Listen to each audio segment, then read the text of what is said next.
डैडू का फैसला। डैडू, बस हम लोग निकल रहे हैं, शाम तक लौट आएंगे। आप प्लीज़ घर का ख्याल रखना।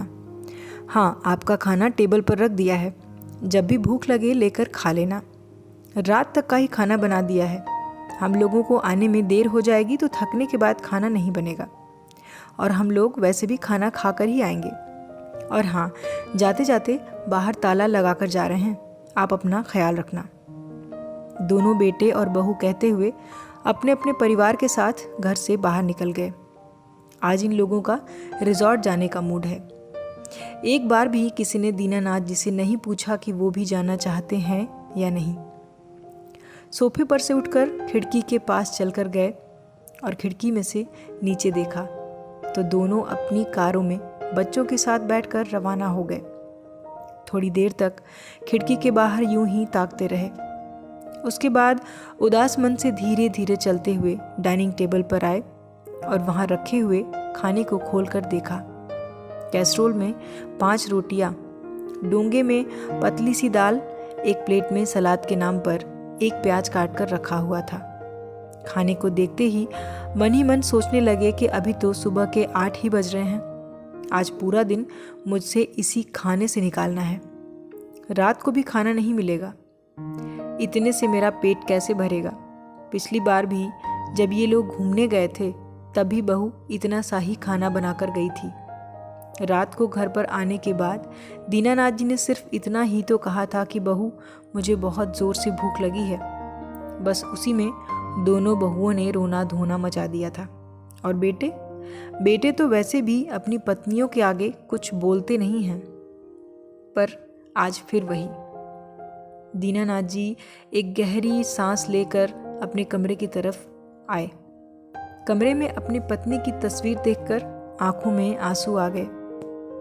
एक वो थी जो कभी मुझे भूखा नहीं रहने देती थी, पर उसके जाने के बाद तो सचमुच पेट भर खाने को भी तरस गया हूँ। सोचा था कि रिटायर होने के बाद परिवार वालों के साथ खूब घूमूंगा फिरूंगा, पर यहाँ तो बीमार नहीं हूँ, पर घर में हर कोई मुझे बीमार बनाने में लगा हुआ है। जानता था कि हर बात के 2 पहलू होते हैं, पर कभी इस पहलू के बारे में सोचा ही नहीं था।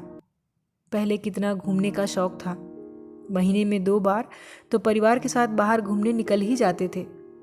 पर अब कितने महीनों से घर के बाहर भी नहीं निकला हूँ। ये लोग जब भी कहीं जाते हैं ताले में बंद करके जाते हैं।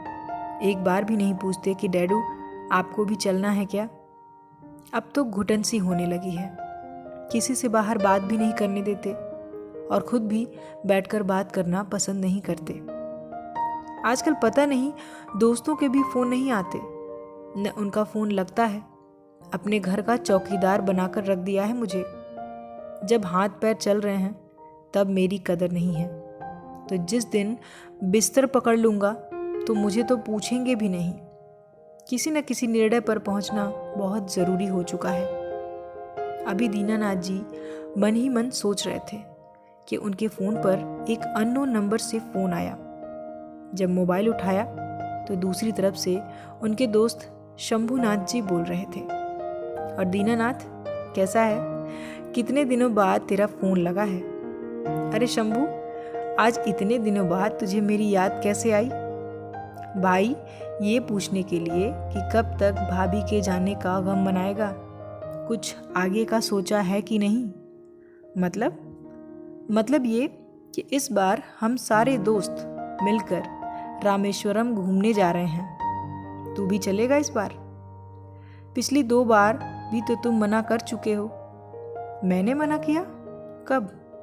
अरे, पिछली बार वैष्णो देवी यात्रा पर गए थे और उससे पहले मानसरोवर यात्रा पर गए थे। तेरे फ़ोन पर फ़ोन लगाओ तो लगता नहीं है।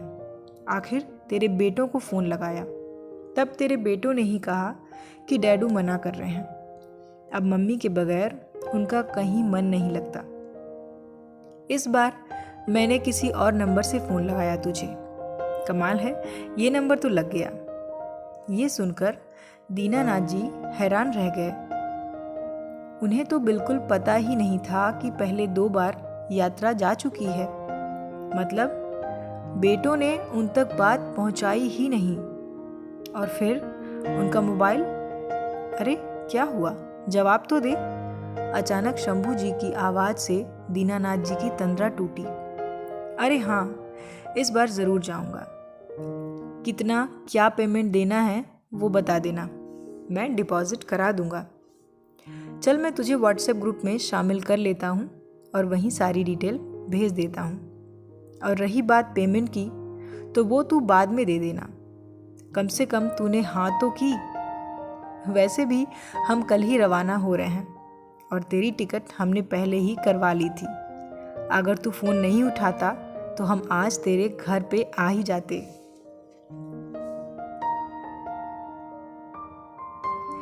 अच्छा ठीक है बाबा, पर डिटेल आधे घंटे बाद भेज देना। चल फिर फटाफट से तैयारी कर ले, कल सुबह ही निकलना है, कहकर शंभू जी ने फ़ोन रख दिया। शंभू जी के फ़ोन रखते ही दीनानाथ जी ने अपना फ़ोन चेक किया। दीनानाथ जी के अधिकतर सभी दोस्त उसमें ब्लॉक हो रखे थे। उन्हें याद आया कि पिछली बार बच्चों को मेरे भरोसे छोड़कर चारों मसूरी घूमने गए थे। देखकर दीनानाथ जी का दिमाग चकरा गया। इतना बड़ा धोखा। कुछ देर तक आंखों में आंसू लिए अपनी पत्नी की तस्वीर की तरफ देखते रहे। फिर आंसू पोंछकर सबसे पहले दीनानाथ जी ने अपने सारे दोस्तों को अनलॉक किया। उसके बाद उठकर अपने कमरे में गए और अपनी अलमारी में से अपने टूर पर पहनने वाले कपड़े निकालकर पैक कर लिए। अपने स्पोर्ट्स शूज़ निकाले और उनकी धूल साफ की। कुछ कैश और आईडी अपने पास रखे। मोबाइल पर अपने अकाउंट चेक किए। अपनी दवाइयों का बॉक्स भी रखा।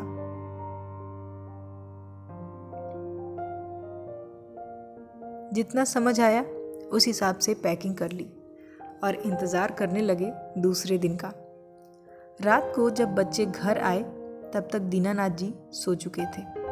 किसी ने भी उनके कमरे में जाने की जहमत नहीं उठाई।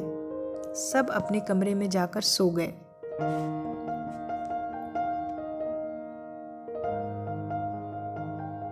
दूसरे दिन जब बेटे और बहुएं चाय पी रहे थे तब दीनानाथ जी तैयार होकर अपना बैग लेकर बाहर आए। उन्हें देखते ही बड़ा बेटा बोला, अरे डैडू, आप कहाँ चल दिए? मैं अपने दोस्तों के साथ रामेश्वरम टूर पर जा रहा हूँ, मेरा भी टिकट है। दीनानाथ जी की बात सुनकर चारों बेटे बहू एक दूसरे की शक्ल देखने लगे। बड़ी बहू बोली, पर डैडू जी, आप ऐसे कैसे जा सकते हैं? बच्चों के एग्ज़ाम्स शुरू होने वाले हैं और हमें भी मुंबई के लिए निकलना होगा। मेरे मौसा जी के बेटे की शादी है। बच्चों को हम किसके भरोसे छोड़कर जाएंगे? आपने सोचा भी है? छोटी बहू ने भी कहा। और क्यों फालतू में पैसे खर्च करना? आपके पास इतना ही पैसा है तो थोड़ा बहुत हमें ही दे दीजिए। और वैसे भी इस उम्र में कहाँ घूमने की लगी है आपको? कल को गिर पड़ गए तो सेवा कौन करेगा? इसलिए चुपचाप अपना सामान वापस कमरे में रख दीजिए।